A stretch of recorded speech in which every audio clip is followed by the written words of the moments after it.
Hey everyone, in this video, as part of our Dangerous Persuasion Weapon series, I want to cover escalation of commitment, also known as a compliance ladder. That is, you get someone to do something for you, but as they begin to like you or to do more and more, you start to request more and more from them. And before they've realized that they're now stuck in supporting you, whether they want it or not.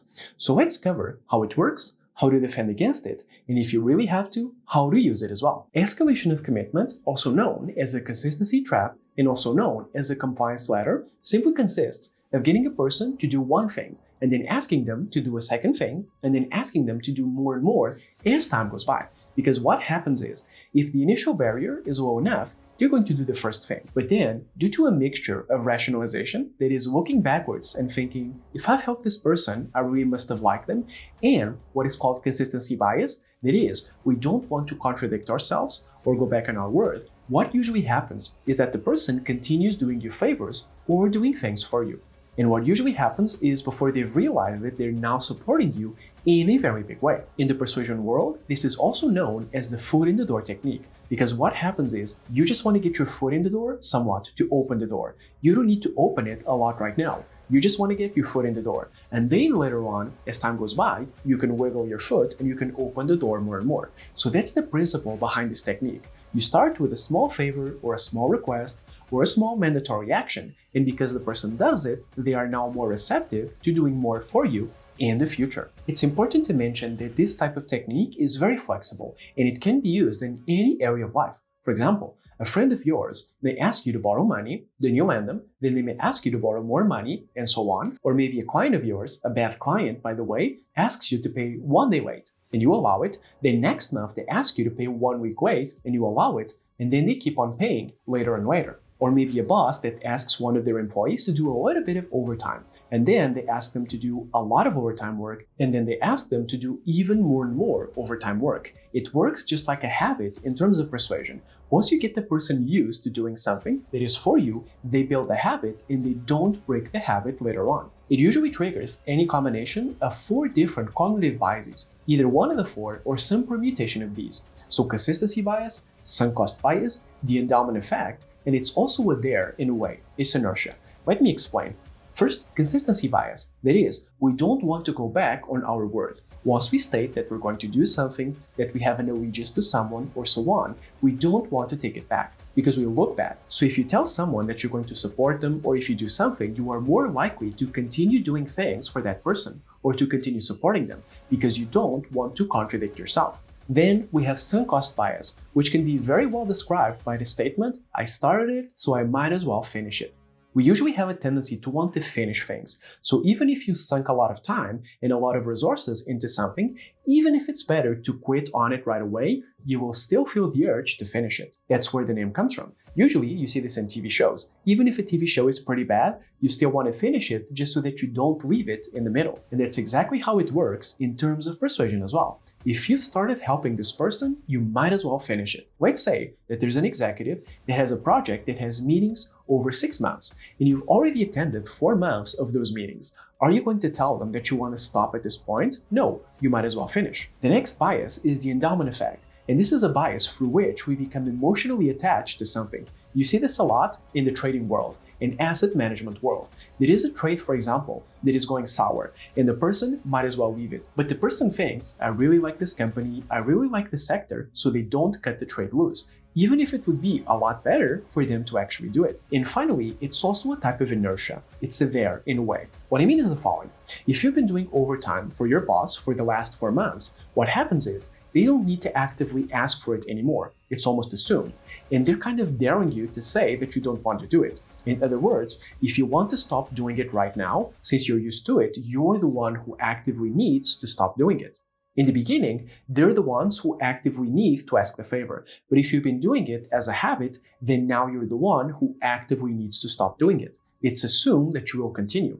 Therefore, the inertia. So every single time that they're asking something new, it's almost like a dare. They're kind of daring you to stop the process which has been going on for a lot of time. And this is actually a persuasion principle in itself, which I call using progress and using loss. That is, if you make something seem like it's already in progress, versus starting from the beginning, usually there's a lot less effort associated with it. And also, if something is already in progress, when you want to stop it, it's going to seem a lot more high effort. So if someone is asking something for the first time and you stop it, there's no effort. It's assumed that it's okay. But if you've been doing this for 4 months and you want to stop now, it almost seems like you need a justification to stop it at this point. It's also important to understand that there are 3 major types of efforts that you can escalate: compliance, agreement, and knowledge. In terms of compliance, it's asking for favors or actions. You ask for a small favor, you ask for a big favor, you ask for a gigantic favor, and so on. In terms of agreement, it's asking the person to agree with you more and more. Maybe you ask the person to agree with your premise,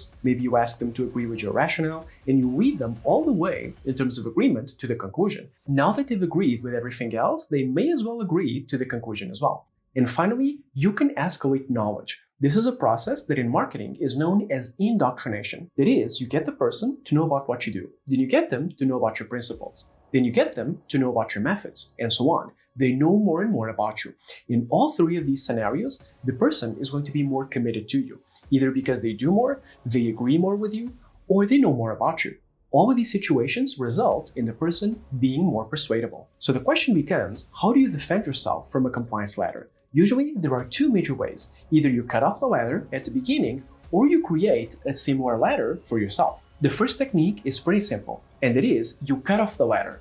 That is, the first time that the person asks for a favor, or they ask you to do something, or they ask you to comply with something, immediately you negate it. Or even if you do the first favor, the moment that you think that they're going to ask for a second favor, you jump off the ladder immediately. You tell them something like, "I'm very sorry, but this was an exception," or "this was a coincidence. I can't keep knowing more about you, I can't keep doing your favors," or whatever the situation actually is. In our analogy of climbing the ladder of commitment, you are jumping off the ladder at the first rung. You don't even begin to climb it. The second technique is a little bit more sophisticated, and that is, you are transactional. You create your own ladder of compliance. So let's say that the person is an executive that is asking you to be more and more committed to one of their projects, but you want their help as well in the validation of something else. So let's say that you've done the first favor and you took a look at the project. And now they're asking you, "Hey, can you come to this meeting?" So what you want to do is you want to create your own escalation of compliance, and you want them to climb the steps as you're climbing their steps.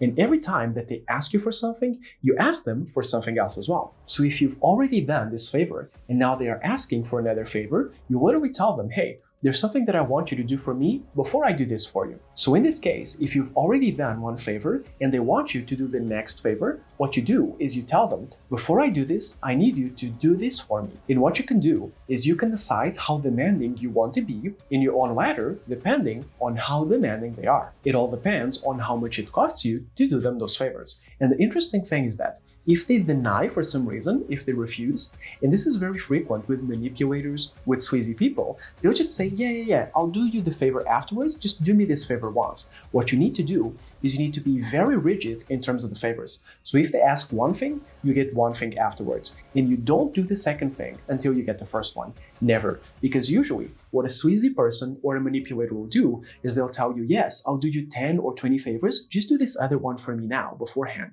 And before you know it, you will have done 10 or 20 favors and you will have obtained nothing in return. So the frame that you want to use here is you're not denying them anything. You're saying, "No, I will do you this favor after you do this for me." So in a way, they become the roadblock to you doing the favor for them. And it's also important to take into account that, again, sleazy people and manipulators may try to rush the favor that they're doing of you. So for example, if you're asking them to support your project because you're supporting their project, they may ask you to sit on a meeting for 20 minutes, but then they sit on your meeting for 2 minutes and they don't say anything. So you have to demand that they do you the favor first, and you have to demand that the favor be well done. Or even if it's not a series of favors, whatever else works the same way. So maybe it's you visiting a person and then them visiting you. Maybe it's you purchasing something and then them purchasing something. Maybe it's you supporting them in a way and then them supporting you in a way. Whatever the type of escalation is, just make sure that you get the person to step to the next step before they ask you to step yourself. And finally, the question is, how do you use it yourself?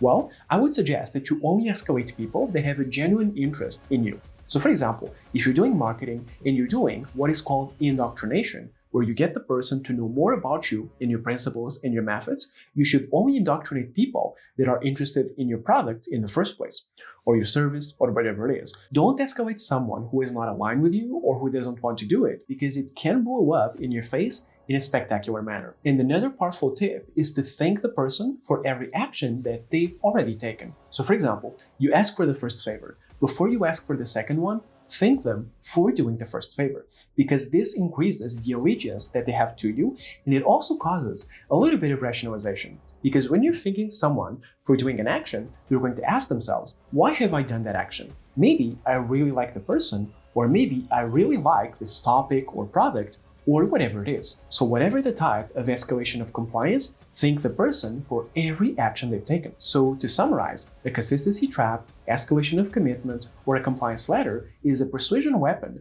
where you ask the person to do a thing and then you ask them to do more and more things. It's a very flexible persuasion tool that can be used in any area of life. Usually, either the person escalates compliance, agreement, or knowledge about them, and at the end of the day, it triggers a very interesting cocktail of cognitive biases that get the person to continue doing what they're currently doing. Consistency, they don't want to contradict themselves. Sunk cost, I might as well finish it. Endowment effect, I must really like the person if I'm doing this for them. And also inertia, I'm not going to stop at this stage. At least, not with a lot of effort. The best way to defend against it is either to destroy the ladder from the beginning and not jump on it, or to create your own ladder and demand the person to go up it as well. And if you have to use escalation of commitment yourself, be sure to use it only on people who have an interest to begin with. Don't force people. And remember to thank the person for every action that they've already performed, because this makes them more likely to take the next action. If you've enjoyed the video, consider liking and subscribing, and don't forget to check out the channel for more persuasion, negotiation, and communication techniques. Thank you for watching.